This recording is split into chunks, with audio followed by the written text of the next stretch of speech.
ବନ୍ଧୁଗଣ 2024 ମସିହାର ଅନ୍ତିମ ମାସ ଡିସେମ୍ବର ମାସରେ ବଦଳିବାକୁ ଯାଉଛି କିଛି ଗୋଟି ଭାଗ୍ୟଶାଳୀ ରାଶିଚକ୍ରଙ୍କର ଭାଗ୍ୟ। ଡିସେମ୍ବର ମାସରେ ହେବାକୁ ଯାଉଛନ୍ତି ଅତ୍ୟନ୍ତ ଭାଗ୍ୟଶାଳୀ ଏହି ସବୁ ରାଶି। ମା ଲକ୍ଷ୍ମୀଙ୍କ ଶୁଭ ଆଶୀର୍ବାଦ ଏବଂ ଗ୍ରହ ନକ୍ଷତ୍ରଙ୍କ ଶୁଭ ଯୋଗ ଯୋଗୁଁ କିଛି ଗୋଟି ରାଶିଙ୍କ ଉପରେ ଏହାର ପ୍ରଭାବ ପଡ଼ିବାକୁ ଯାଉଛି ଏବଂ ଗ୍ରହ ନକ୍ଷତ୍ରଙ୍କର ଶୁଭ ସ୍ଥିତି ଯୋଗୁଁ ଭାଗ୍ୟ ସମ୍ପୂର୍ଣ୍ଣ ସାଥ ଦେବାକୁ ଯାଉଅଛି। ବନ୍ଧୁଗଣ ପ୍ରତ୍ୟେକ ରାଶିରେ ଗ୍ରହ ନକ୍ଷତ୍ରଙ୍କର ପରିବର୍ତ୍ତନ ବିଶେଷ ମହତ୍ତ୍ୱ ରହିଥାଏ। ଯଦି କୁଣ୍ଡଳୀରେ ଗ୍ରହ ନକ୍ଷତ୍ରଙ୍କର ସ୍ଥିତି ଅତ୍ୟନ୍ତ ଶୁଭଦାୟକ ଥାଏ, ବହୁତ ଶୁଭ ଫଳ ମିଳିଥାଏ ସେହି ଭାଗ୍ୟଶାଳୀ ବ୍ୟକ୍ତିଙ୍କୁ।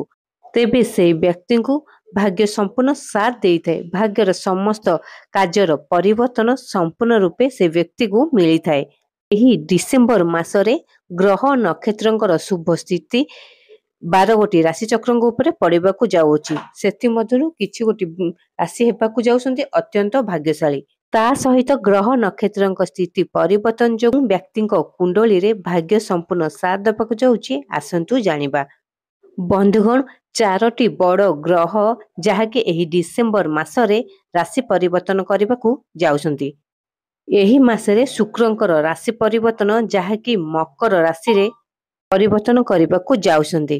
28 ଡିସେମ୍ବରରେ ମଧ୍ୟ କୁମ୍ଭ ରାଶିରେ ଗ୍ରହ ପରିବର୍ତ୍ତନ କରିବାକୁ ଯାଉଛନ୍ତି।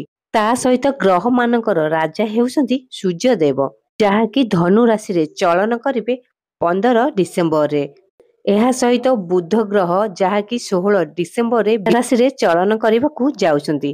ଏହା ସହ ମଙ୍ଗଳ ଗ୍ରହ କର୍କଟ ରାଶିରେ ଓଲଟା ଚଳନ ଆରମ୍ଭ କରିସାରିଲେଣି। ଗ୍ରହ ରାଶି ପରିବର୍ତ୍ତନ କରିବା ଦ୍ୱାରା କିଛି ଗୋଟି ରାଶିଚକ୍ରଙ୍କ ଉପରେ ଏହାର ଅତ୍ୟନ୍ତ ଶୁଭ ପ୍ରଭାବ ପଡ଼ିବାକୁ ଯାଉଅଛି। ଭାଗ୍ୟଶାଳୀ ରାଶିଧାର ମାନଙ୍କୁ ଅତ୍ୟନ୍ତ ଏହି ଡିସେମ୍ବରରେ ଶୁଭ ଫଳ ପ୍ରାପ୍ତ ହେବ। ନକ୍ଷତ୍ରଙ୍କର ଶୁଭ ଚଳନ ହେତୁ 12 ଗୋଟି ରାଶିଚକ୍ରଙ୍କ ଉପରେ ପଡ଼ିବାକୁ ଯାଉଛି ଏହାର ପ୍ରଭାବ। ସେଥିମଧ୍ୟରୁ କିଛି ଗୋଟି ରାଶି ହେବାକୁ ଯାଉଛନ୍ତି ଅତ୍ୟନ୍ତ ଭାଗ୍ୟଶାଳୀ। ବନ୍ଧୁଗଣ ହୁଏତ ଏହି ଭାଗ୍ୟଶାଳୀ ରାଶିଚକ୍ରଙ୍କ ଭିତରେ ଆପଣଙ୍କ ରାଶି ଥାଇପାରେ। ଆପଣମାନେ ଯଦି ଆମ ଚ୍ୟାନେଲକୁ ସବସ୍କ୍ରାଇବ୍ କରିନାହାନ୍ତି ନିହାତି ଆମ ଚ୍ୟାନେଲକୁ ସବସ୍କ୍ରାଇବ୍ କରିଦିଅନ୍ତୁ, ଯାହାଫଳରେ କି ଆମର ନୋଟିଫିକେସନ୍ ଆପଣଙ୍କ ପାଖରେ ପ୍ରଥମେ ଯାଇ ପହଞ୍ଚି ପାରିବ। ଏବେ ଆସନ୍ତୁ ଜାଣିବା ସେ ଭାଗ୍ୟଶାଳୀ ରାଶିଚକ୍ରଙ୍କ ବିଷୟରେ। ମୋ ଭାଗ୍ୟଶାଳୀ ରାଶି ହେଉଛନ୍ତି ବୃଷ ରାଶି। ବୃଷ ରାଶି ବ୍ୟକ୍ତିଙ୍କର ଅତ୍ୟନ୍ତ ଶୁଭ ସମୟ ଚାଲିବାକୁ ଯାଉଛି ଏହି ଡିସେମ୍ବର ମାସ ଆରମ୍ଭରୁ, ଯାହାକି ଆପଣଙ୍କ ଭାଗ୍ୟ ଆପଣଙ୍କୁ ପୁନଃସାଥ ଦେବା ପାଇଁ ଯାଉଅଛି। ଗ୍ରହମାନଙ୍କର ଶୁଭ ଚଳନ ହେତୁ ଆପଣଙ୍କ ରାଶିଚକ୍ରରେ ଏହାର ପ୍ରଭାବ ପଡ଼ିବାକୁ ଯାଉଛି, ଯାହାଫଳରେ କି ଆପଣଙ୍କର ପ୍ରତିଟି କାର୍ଯ୍ୟ ଶୁଭ ଏବଂ ମଙ୍ଗଳମୟ ହେବା ପାଇଁ ଯାଉଅଛି। ଆପଣଙ୍କର ଅଟକିଥିବା ସମସ୍ତ କାର୍ଯ୍ୟ ମଧ୍ୟ ପୂର୍ଣ୍ଣ ହେବ। ତା ସହିତ ଭାଗ୍ୟ ଆପଣଙ୍କୁ ପୁନଃସାଥ ଦେବ, ଯାହାଫଳରେ ଆପଣ ଯେକୌଣସି କାର୍ଯ୍ୟ କରନ୍ତୁ ନା କାହିଁକି ସଫଳତା ନିଶ୍ଚୟ ମିଳିବ। ଆପଣଙ୍କର ଲାଗି ରହିଥିବା ସ୍ୱାସ୍ଥ୍ୟାବସ୍ଥାରେ ନୂତନ ପରିବର୍ତ୍ତନ ଦେଖାଦେବାକୁ ଯିବ ଏ ଡିସେମ୍ବର ମାସରୁ, ଯାହାକି ଆପଣଙ୍କ ମନ ମଧ୍ୟ ଅତ୍ୟନ୍ତ ପ୍ରଫୁଲ୍ଲିତ ରହିବ। କୋର୍ଟ କଚେରୀ ମାଲି ମକଦ୍ଦମା ସମସ୍ତ ରାୟ ଆପଣଙ୍କ ସପକ୍ଷରେ ଯିବ, ଯାହାଫଳରେ କି ଆପଣ ଚିନ୍ତାମୁକ୍ତ ହୋଇପାରନ୍ତି। ଆପଣଙ୍କର ଆର୍ଥିକ ସମସ୍ୟା ଦୂର ହୋଇ ଅଚାନକ ଧନ ପ୍ରାପ୍ତି ହେବାର ଯୋଗ ମଧ୍ୟ ବନୁଅଛି। ତା ସହିତ ପୈତୃକ ସମ୍ପତ୍ତିରୁ ମଧ୍ୟ ଆପଣ ଲାଭବାନ ହୋଇପାରନ୍ତି।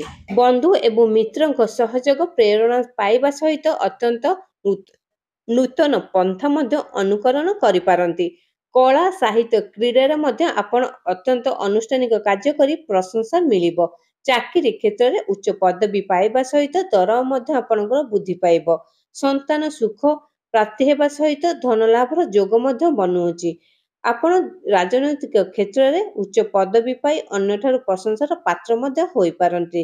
ବାଣିଜ୍ୟ କ୍ଷେତ୍ରରେ ଆପଣ ଅଧିକରୁ ଅଧିକ ଇନଭେଷ୍ଟ କରିବା ସହିତ ନୂତନ ବିଜନେସ୍ ମଧ୍ୟ ଆରମ୍ଭ କରିପାରନ୍ତି। ତା ସହିତ ସମାଜରେ ଆପଣଙ୍କର ମାନ ସମ୍ମାନ ଯଶ ବୃଦ୍ଧି ପାଇବା ପାଇଁ ଯାଉଅଛି। ଆପଣଙ୍କ ଗୃହରେ କୌଣସି ମାଙ୍ଗଳିକ କାର୍ଯ୍ୟ କରିବାର ଯୋଗ ବନୁଅଛି। ମଧ୍ୟରୁ ଆପଣଙ୍କ ଗୃହରେ ମଧ୍ୟ ସୁଖ ଶାନ୍ତି ସମୃଦ୍ଧି ଫେରି ପାଇବେ। ଦାମ୍ପତ୍ୟ ସୁଖର ଆଶାଠାରୁ ଅଧିକ ଆଶାଜନକ ଫଳ ପ୍ରାପ୍ତ ହେବାର ଯୋଗ ବନୁଅଛି। ଆପଣ ଯେକୌଣସି କାର୍ଯ୍ୟ କରନ୍ତୁ ନା କାହିଁକି ପ୍ରତିଟି କାର୍ଯ୍ୟ ଆପଣଙ୍କର ସଫଳ ଏବଂ ମଙ୍ଗଳମୟ ହେବାକୁ ଯାଉଅଛି। ଆସନ୍ତୁ ଜାଣିବା ସେ ଦ୍ୱିତୀୟ ଭାଗ୍ୟଶାଳୀ ରାଶିଚକ୍ରଙ୍କ ବିଷୟରେ।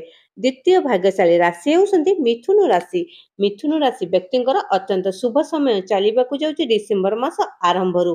ଗ୍ରହ ନକ୍ଷତ୍ରଙ୍କ ଶୁଭ ଚଳନ ହେତୁ ଏହାର ପ୍ରଭାବ ଆପଣଙ୍କ ରାଶିଚକ୍ର ଉପରେ ପଡ଼ିବାକୁ ଯାଉଛି, ଯାହା ଫଳରେ କି ଆପଣ ଯେକୌଣସି କାର୍ଯ୍ୟ କରନ୍ତୁ ନା କାହିଁକି ସଫଳତା ନିଶ୍ଚୟ ପାଇବେ। ଭାଗ୍ୟ ଆପଣଙ୍କୁ ପୁନଃସାଥ ଦେବ।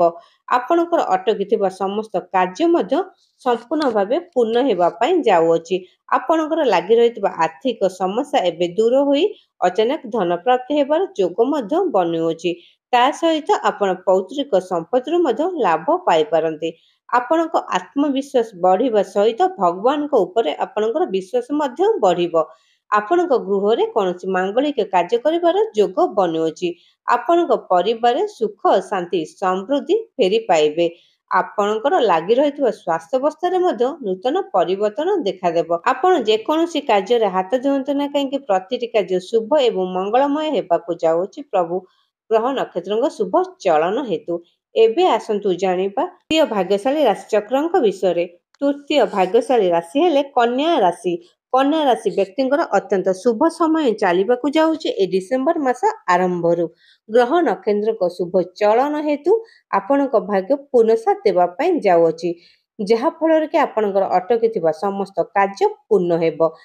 ପୌତ୍ରିକ ସମ୍ପତ୍ତିରୁ ମଧ୍ୟ ଆପଣ ଲାଭବାନ ହୋଇପାରନ୍ତି। ଆର୍ଥିକ ସମସ୍ୟା ଆପଣଙ୍କର ଦୂର ହୋଇ ଅଚାନକ ଧନ ପ୍ରାପ୍ତି ହେବାର ଯୋଗ ବନୁଅଛି। ଆପଣ କୋର୍ଟ କଚେରୀ ମାମଲା ସମତ ପ୍ରାୟ ଆପଣଙ୍କ ସପକ୍ଷରେ ଯିବ। ଆପଣଙ୍କର ଲାଗି ରହିଥିବା ସ୍ୱାସ୍ଥ୍ୟାବସ୍ଥାରେ ନୂତନ ପରିବର୍ତ୍ତନ ଦେଖାଦେବ। ମିତ୍ର ଏବଂ ପରିବାର ଲୋକଙ୍କ ସହଯୋଗ ସହାନୁଭୂତି ଯୋଗୁଁ ଆପଣ ଆଗକୁ ଯାଇପାରନ୍ତି। ଯେକୌଣସି କାମରେ ହାତ ଦେଲେ ସେଥିରେ ସଫଳତା ନିଶ୍ଚୟ ପାଇବେ। କର୍ମ କ୍ଷେତ୍ରରେ ଆପଣ ଅତ୍ୟନ୍ତ ସଫଳତା ପାଇ ଉଚ୍ଚ ଅଧିକାରୀଙ୍କ ଠାରୁ ମଧ୍ୟ ପ୍ରଶଂସାର ପାତ୍ର ହୋଇପାରନ୍ତି। ବିଜନେସ୍ ବାଣିଜ୍ୟ କ୍ଷେତ୍ରରେ ଆପଣ ଅଧିକରୁ ଅଧିକ ଇନଭେଷ୍ଟ କରିବା ସହିତ ଅନ୍ୟକୁ ସହଯୋଗ ସହାନୁଭୂତି ଦେଖାଇ ସମାଜରେ ମାନ ସମ୍ମାନ ଯଶ ଆପଣଙ୍କର ବୃଦ୍ଧି ପାଇବ। କେତେକ କ୍ଷେତ୍ରରେ ଆପଣ ଅତ୍ୟନ୍ତ ଶୁଭ ଫଳ ପାଇବା ପାଇଁ ଯାଉଛନ୍ତି। ଗ୍ରହ ନକ୍ଷତ୍ରଙ୍କ ଶୁଭ ଚଳନ ହେତୁ ଆପଣଙ୍କ ରାଶିଚକ୍ର ପୁନଃସାଥ ଦେବା ପାଇଁ ଯାଉଛି ଆପଣଙ୍କୁ। ତ ଏବେ ଆସନ୍ତୁ ଜାଣିବା ଚତୁର୍ଥ ଭାଗ୍ୟଶାଳୀ ରାଶିଚକ୍ରଙ୍କ ବିଷୟରେ। ଚତୁର୍ଥ ଭାଗ୍ୟଶାଳୀ ରାଶି ହେଲେ ବିଛା ରାଶି। ବିଛା ରାଶି ବ୍ୟକ୍ତିଙ୍କର ଅତ୍ୟନ୍ତ ଶୁଭ ସମୟ ଚାଲିବାକୁ ଯାଉଛି ଡିସେମ୍ବର ମାସ ଆରମ୍ଭରୁ। ଆପଣ ଯେକୌଣସି କାର୍ଯ୍ୟ କରନ୍ତୁ ନା କାହିଁକି ପ୍ରତି କାର୍ଯ୍ୟରେ ଆପଣ ସଫଳ ପାଇବେ। ଆପଣଙ୍କର ଅଟକିଥିବା ସମସ୍ତ କାର୍ଯ୍ୟ ଏବେ ପୂର୍ଣ୍ଣ ହେବା ପାଇଁ ଯାଉଅଛି। ଭାଗ୍ୟ ଆପଣଙ୍କୁ ପୁନଃସାଥ ଦେବ। ଆପଣଙ୍କର ଲାଗି ରହିଥିବା ସ୍ୱାସ୍ଥ୍ୟାବସ୍ଥାରେ ନୂତନ ପରିବର୍ତ୍ତନ ଦେଖାଦେବ। ପରିବାରରେ ସୁଖ ଶାନ୍ତି ସମୃଦ୍ଧି ସହିତ ଗୃହରେ ମଧ୍ୟ କୌଣସି ମାଙ୍ଗଳିକ କାର୍ଯ୍ୟ କରିବାର ଯୋଗ ବନୁଅଛି। ବିଜନେସ୍ ବାଣିଜ୍ୟ କ୍ଷେତ୍ରରେ ଆପଣ ଅଧିକରୁ ଅଧିକ ଇନଭେଷ୍ଟ କରିବା ସହିତ ନୂତନ ବିଜନେସ୍ ମଧ୍ୟ ଆରମ୍ଭ କରିପାରନ୍ତି। ଟ୍ରେଡିଂ କାମରେ ଆପଣ ପ୍ରଚୁର ଅର୍ଥ ରୋଜଗାର କରିପାରନ୍ତି। ତା ସହିତ ହୁଏତ ଆପଣ କୋଟିପତି ମଧ୍ୟ ବନିପାରନ୍ତି। ଚାକିରି କ୍ଷେତ୍ରରେ ନୂତନ ପଦବୀ ମଧ୍ୟ ଆପଣ ପାଇପାରନ୍ତି। ଉପର ଅଧିକାରୀଙ୍କ ଠାରୁ ମଧ୍ୟ ପ୍ରଶଂସାର ପାତ୍ର ହୋଇପାରନ୍ତି। ଆପଣଙ୍କର ଲାଗି ରହିଥିବା କୋର୍ଟ କଚେରୀ ମାମଲା ସମସ୍ତ ରାୟ ଆପଣଙ୍କ ସପକ୍ଷରେ ଯିବ, ଯାହା ଫଳରେ କି ଆପଣ ଆତ୍ମସମ୍ମାନ ବୃଦ୍ଧି ପାଇବ। କର୍ମ କ୍ଷେତ୍ରରେ ସୁନାମ ଅର୍ଜନ କରିବା ସହିତ ଅନ୍ୟମାନଙ୍କ ଠାରୁ ମଧ୍ୟ ପ୍ରଶଂସାର ପାତ୍ର ହୋଇପାରନ୍ତି। ଆପଣଙ୍କର ପ୍ରତିଟି କାର୍ଯ୍ୟ ଶୁଭ ଏବଂ ମଙ୍ଗଳମୟ ହେବାକୁ ଯାଉଅଛି ଗ୍ରହ ନକ୍ଷତ୍ରଙ୍କ ଶୁଭ ଚଳନ ହେତୁ ଏଇ ଡିସେମ୍ବର ମାସ ଠାରୁ। ଏବେ ଆସନ୍ତୁ ଜାଣିବା ପଞ୍ଚମ ଭାଗ୍ୟଶାଳୀ ରାଶିଚକ୍ରଙ୍କ ବିଷୟରେ। ପଞ୍ଚମ ଭାଗ୍ୟଶାଳୀ ରାଶି ହେଉଛନ୍ତି ମୀନ ରାଶି। ମୀନ ରାଶି ବ୍ୟକ୍ତିଙ୍କର ଅତ୍ୟନ୍ତ ଶୁଭ ସମୟ ଚାଲିବାକୁ ଯାଉଛି ଏ ଡିସେମ୍ବର ମାସ ଆରମ୍ଭରୁ, ଯାହା ଫଳରେ କି ଆପଣଙ୍କ ଭାଗ୍ୟ ଆପଣଙ୍କୁ ପୁନଃସାଥ ଦେବା ପାଇଁ ଯାଉଅଛି। ଗ୍ରହ ନକ୍ଷତ୍ରଙ୍କ ଶୁଭ ଚଳନ ହେତୁ ଆପଣଙ୍କର ପ୍ରତିଟି କାର୍ଯ୍ୟ ଶୁଭ ଏବଂ ମଙ୍ଗଳମୟ ହେବା ପାଇଁ ଯାଉଅଛି। ଆପଣଙ୍କର ଅଟକିଥିବା ସମସ୍ତ କାର୍ଯ୍ୟ ଏବେ ସମ୍ପୂର୍ଣ୍ଣ ରୂପେ ପୂର୍ଣ୍ଣ ହେବା ପାଇଁ ଯାଉଅଛି। ଆପଣ ଯେକୌଣସି କାର୍ଯ୍ୟ କରନ୍ତୁ ନା କାହିଁକି ସେଥିରେ ସଫଳତା ନିଶ୍ଚୟ ମିଳିବ। ଆପଣଙ୍କ ଭାଗ୍ୟ ଆପଣଙ୍କୁ ପୁନଃସାଥ ଦେବା ପାଇଁ ଯାଉଅଛି। ଆପଣଙ୍କ ଗୃହରେ ଲାଗି ରହିଥିବା ବାଦ ବିବାଦ ଏବେଠାରୁ ସବୁ ସମାପ୍ତ ହେବ। ଗୃହରେ ସୁଖ ଶାନ୍ତି ସମୃଦ୍ଧି ଫେରି ପାଇବେ। ଆଶାଠାରୁ ଅଧିକ ଆଶାଜନକ ଫଳ ମଧ୍ୟ ଆପଣଙ୍କୁ ମିଳିପାରେ। ବିଜନେସ୍ ବାଣିଜ୍ୟ କ୍ଷେତ୍ରରେ ଆପଣ ପ୍ରଚୁର ଟଙ୍କା ରୋଜଗାର କରିପାରନ୍ତି। ତା ସହିତ ଅନ୍ୟକୁ ସହଯୋଗ ସହାନୁଭୂତି ଦେଖାଇ ଶିକ୍ଷା କ୍ଷେତ୍ରରେ ଆପଣ ଦୂର ସ୍ଥାନକୁ ଯାତ୍ରା କରିବାର ଯୋଗ ମଧ୍ୟ ବନୁଅଛି। ସନ୍ତାନ ସନ୍ତତିଙ୍କ ପାଇଁ ଯେଉଁ ଚିନ୍ତାରେ ଥିଲେ ସେସବୁ ଏବେ ଦୂର ହେବା ପାଇଁ ଯାଉଅଛି। ଆପଣ ଆପଣଙ୍କ ପରିବାର ଠାରୁ ଅତ୍ୟନ୍ତ ସୁଖ ଲାଭ ପାଇବେ। ଟ୍ରେଡିଂ କାମରେ ଆପଣ ପ୍ରଚୁର ଟଙ୍କା ରୋଜଗାର ମଧ୍ୟ କରିପାରନ୍ତି। ଯାହାଫଳରେ ଭାଗ୍ୟ ଆପଣଙ୍କୁ କୋଟିପତି ବନେଇ ପାରେ। ପ୍ରତିଟି କାର୍ଯ୍ୟ ଆପଣଙ୍କର ଶୁଭ ଏବଂ ମଙ୍ଗଳମୟ ହେବା ପାଇଁ ଯାଉଅଛି ଗ୍ରହ ନକ୍ଷତ୍ରଙ୍କ ଶୁଭ କୃପା ଦୃଷ୍ଟି ଆପଣଙ୍କ ରାଶିଚକ୍ର ଉପରେ ଥିବାରୁ। ତ ବନ୍ଧୁଗଣ, ଏଇ ସବୁ ଥିଲା ଡିସେମ୍ବର ମାସ ଆରମ୍ଭରୁ ଗ୍ରହ ନକ୍ଷତ୍ରଙ୍କ ଶୁଭ ଚଳନ ହେତୁ ବଦଳିବାକୁ ଯାଉଥିବା ଭାଗ୍ୟଶାଳୀ ରାଶିଚକ୍ରଙ୍କ ଭାଗ୍ୟ। ଆପଣମାନଙ୍କୁ ଯଦି ଆମ ଭିଡ଼ିଓଟି ଭଲ ଲାଗିଲା କମେଣ୍ଟ ବକ୍ସରେ ଜୟ ପ୍ରଭୁ ଶନିଦେବ ଲେଖି ଜଣାନ୍ତୁ। ଭିଡ଼ିଓଟିକୁ ଲାଇକ୍ କରନ୍ତୁ, ଚ୍ୟାନେଲଟିକୁ ସବସ୍କ୍ରାଇବ୍ କରନ୍ତୁ।